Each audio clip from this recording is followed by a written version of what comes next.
राम राम दोस्तों, हमारे चैनल में आपका बहुत बहुत स्वागत है। कई बार जीवन में कुछ ऐसी घटनाएं घटित होती हैं जो हमारे आने वाले जीवन के लिए अशुभ संकेत लेके आते हैं। जैसे कुछ लोग बिल्ली के रास्ता काटने को अशुभ समझते हैं, वैसे ही कुछ लोग पारंपरिक मान्यता के अनुसार सोने के आभूषण खो जाने को बहुत ही ज्यादा अशुभ मानते हैं। इसी प्रकार से बाबा जी के भक्त ने अपना एक किस्सा सुनाते हुए कहा, मेरी पत्नी का एक बहुमूल्य आभूषण एकाएक खो गया। उन्होंने उसे बहुत ढूंढा पर वह नहीं मिल पा रहा था। जिस तिजोरी में हम सभी आभूषणों को रखा करते थे, वहाँ पर काफी उथल पुथल और ढूंढने के बाद भी हमें वह आभूषण नहीं मिला। और अंत में मैं चिंतित होकर यह सोचने लगा कि अब उस आभूषण को ढूंढना एकदम निरर्थक है। इसके अतिरिक्त मेरे मन में यह भय भी था कि सोना खो जाना परंपरागत मान्यताओं के अनुसार अशुभ और भावी अनिष्ट का द्योतक समझा जाता है। अतः इस बात से मैं और भी चिंतित हो गया। इसके अतिरिक्त मेरी पत्नी ने मुझे बताया कि वह जिस स्थान पर हमेशा उस आभूषण को रखती थी, उसने वहीं पर वह आभूषण रखा था।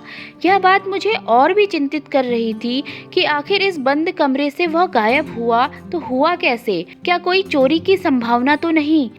केवल अनिष्ट की संभावना से ही नहीं, परंतु यह सोचकर इस प्रकार घर के भीतरी भाग से वस्तु कैसे गायब हो गई।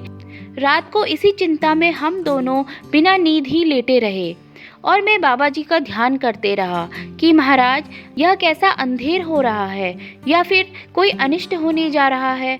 मेरे और मेरे परिवार की रक्षा करना प्रभु। इस प्रार्थना के साथ हम दोनों ऐसे ही लेटे रहे।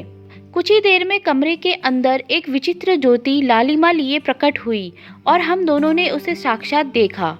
कुछ देर तक हम समझ न पाए कि यह लालिमा कहाँ से आ रही है।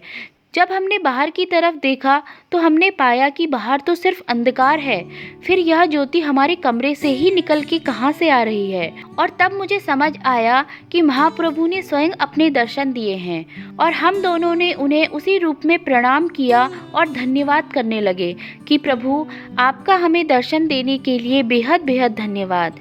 और इस प्रकार से थोड़ी ही देर में हमें नींद आ गई।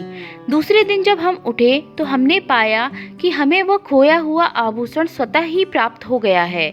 हमें नहीं पता कि वह आभूषण कहाँ से आया और किसने रखा। तो दोस्तों, अगर आपके जीवन में भी कुछ ऐसी समस्याएं आ जाएं तो उसमें ज़्यादा चिंता करने की कोई आवश्यकता नहीं। आप बाबा जी का स्मरण करें और बाबा जी पे सब कुछ छोड़ दें। आप देखेंगे कि निश्चित ही आपको इसके शुभ परिणाम प्राप्त होंगे।